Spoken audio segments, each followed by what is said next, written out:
Welcome to this absolutely essential training explainer for every direct support professional here at Whole Family Care Home. We're going to break down one of the most important processes you'll ever be a part of, the grievance procedure. So, picture this. A resident comes to you and says those three simple words, "I'm not happy." This is a moment that every single one of us is going to face. And how you respond, well, it's critical. This isn't just about solving a problem. It's about building trust, protecting dignity, and really reinforcing that this is their home. Okay, so let's dive right in. We're going to walk through the why, the what, and the how of supporting residents when they have a concern. We'll start with that very first moment of dissatisfaction and go all the way through the formal steps that you absolutely need to know. First things first, let's get grounded in why this isn't just about paperwork or, checking a box. This whole process is at the absolute core of our values and, frankly, our legal responsibilities. This right here, this single idea from our whole way framework is our North Star. It's such a powerful reminder that honoring a resident's autonomy, their right to choose, always comes before our schedule or our to-do list.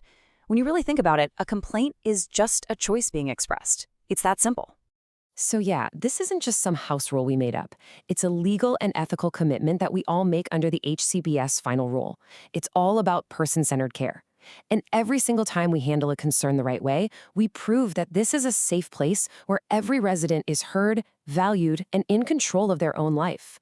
All right, now this is really crucial to understand. There are two very distinct ways to address dissatisfaction. And your role as a DSP, it starts right in that first one. Knowing the difference is absolutely key. So look at this comparison, it lays it out so clearly. On the left, you've got the informal path. This should be your primary goal always. Using your relationship, using our whole way principles to de-escalate and connect, right there in the moment. The formal path on the right, that's the structured, documented process we use when the informal approach just isn't enough to protect a resident's rights. So where do you fit in? As a DSP, you are the foundation of this entire process. You really are. You're the first responder, the listener, the problem solver. The administrator's role is to make sure that formal process is followed to the letter, that everything is documented, and to look at the bigger picture by reviewing trends to make our home even better. Okay, let's talk about how this actually works in practice. We're going to focus on those first few moments of dissatisfaction and how you can handle them using our core principles. Because honestly, this is where you can turn a potential conflict into a real moment of connection.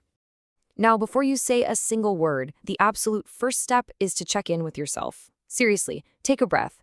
Your calm is contagious. It literally creates the safety that's needed for real communication.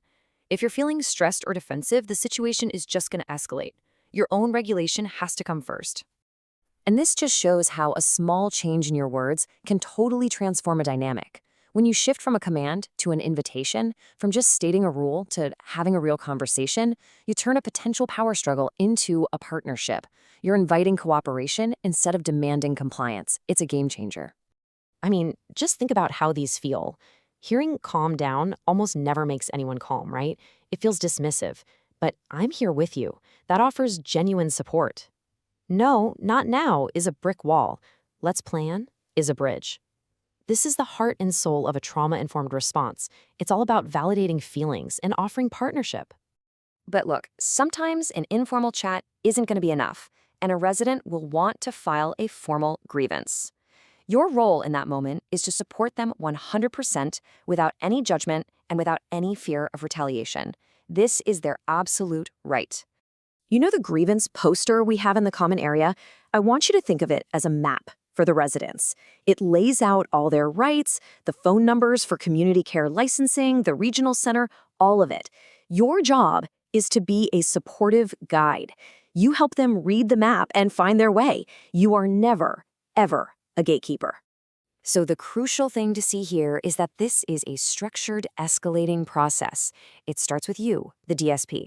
If your conversation doesn't resolve it, it moves up to the administrator. If it's still not resolved, it goes to a team meeting and then finally to outside advocates. This whole system makes sure the resident's voice is heard at multiple levels until a resolution is found. And let me be perfectly clear about this part. If a resident wants to file a grievance, helping them fill out that form is not optional. Every conversation, every proposed solution, every single date has to be documented accurately and handed to the administrator within 48 hours. This isn't just a good idea, it's a legal requirement that protects both the resident and our program. Of course, the best way to handle grievances is to prevent them from ever happening in the first place, right? And our weekly residential council meetings, well, they're our most powerful tool for doing exactly that. These meetings are so much more than just a check-in. They are a dedicated, proactive space for residents to bring up the small stuff. Things about the menu, house activities, anything at all, before those small things can grow into big grievances. It's where their collective voice really gets to shape the culture of our home. Okay, let's bring this all together into your immediate action plan.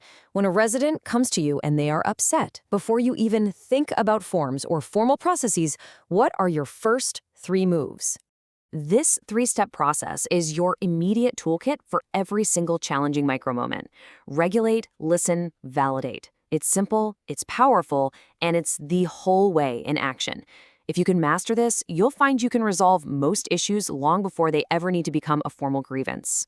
So, this is the question I want to leave you with. Every complaint, every moment of frustration, it's an opportunity.